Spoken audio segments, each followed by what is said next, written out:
In the next 6 minutes, I'll tell you the best card, the best affordable card, the real minimum, and if a 4090 is actually overkill.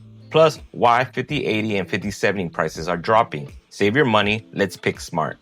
UE5 features like Nanite, Lumen, and virtual shadow maps really want modern DX12 plus SM6 GPUs. If you want Lumen with hardware ray tracing, you're looking at an NVIDIA RTX 2000 series or newer, AMD RX 6000 series or newer, or Intel Arc. Older cards can run software Lumen, but you'll leave pref and quality on the table. For sanity in the editor, think 8GB VRAM minimum, Epic's guidance, but bigger worlds are much happier at 12 to 16GB. Best overall for UE 5.6 high-end is the RTX 4080 Super, 4090, 5000 series, if you lean hard on Lumen, RT, path tracing, VR, or giant Nanite worlds. Best affordable pick, cards with 16GB VRAM hit the sweet spot, like a RTX 4070 Ti, Super 16GB, or a Radeon 7900 GRE, or a 7800 XT 16GB. Minimum that doesn't hurt is the RX 3060 12GB or the RX 600-700 XT 12GB class, just budget effects and textures. 4090 overkill? For many devs, yes. For heavy RT, VR, multi 4K, and massive world, not really. It's 24GB and RT grunt save time. My personal take? Well, some newer cards launch with less VRAM than they should for the price. UE5 loves memory, don't starve it. If your workflow is Lumen ray tracing, cinematics, or path tracing, NVIDIA's top cards still lead. RTX 4090 has a monstrous 24GB. With 5.6 moving more GI workflow to the GPU, raw horsepower still helps. The 4080 Super 16GB competes well if you don't need a 24GB, while AMD's 7900 XTX 24GB offers huge VRAM and strong raster if your scenes aren't RT heavy. If you're shopping brand new high-end, yes, check the RTX 5000 series too. More on those in a second. VRAM reality check. Dev life equals big textures, plus Nanite, plus multiple 4K displays, plus Chrome tabs.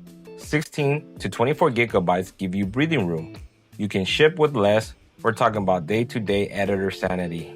Here's the bang for your buck zone for UE 5.6 dev. Tier 8. Mid-high 16GB VRAM. The RTX 4070 Ti Super 16GB is much nicer than the old 12GB configs for UE projects, solid RT when you need it, or the RX 7900 GRE 16GB, often benches near a 4070 Ti and raster at lower prices, RT trails but great editor value.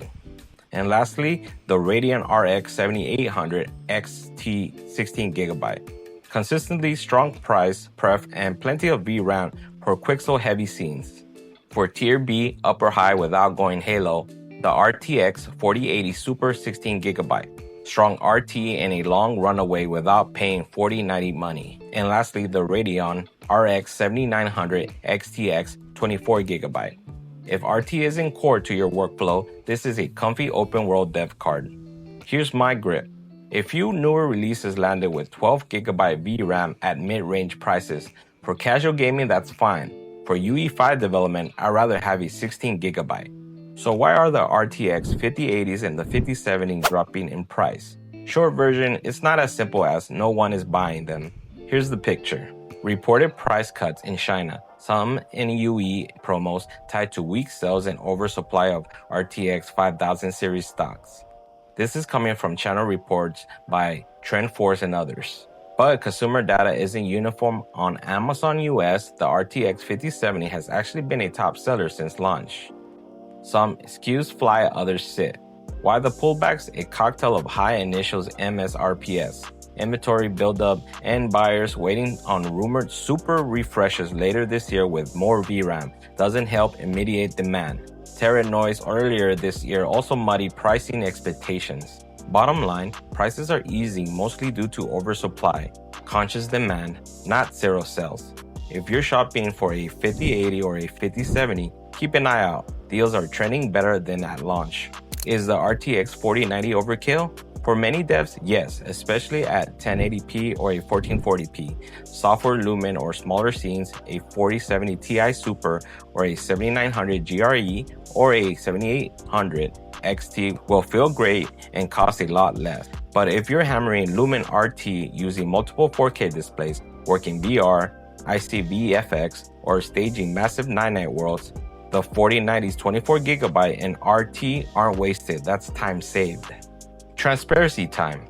I'm still rocking an RTX 3090 and I love the VRAM on this bad boy. That 24GB lets me be messy in the editor, open huge maps, and keep reference tabs alive without panic. Could I upgrade? Sure. Do I need to for UE 5.6? Not really. Now let's talk about other parts that matter. Let's not forget about the rest of the box. 32GB system RAM minimum. Go 64 if you live in DCZ apps. And a fast NVMe. CPU still matters for shader compiles, cook, and light builds. More cores help, but for UE 5.6 viewport feel, the GPU is your star.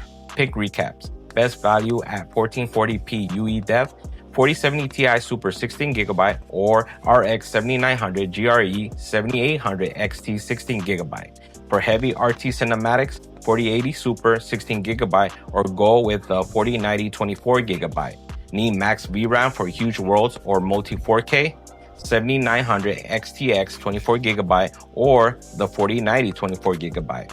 Minimum workable today will be RTX 3060 12GB or the RX 6700 XT 12GB. Just budget your effects. Pick for your workflow, not a shard.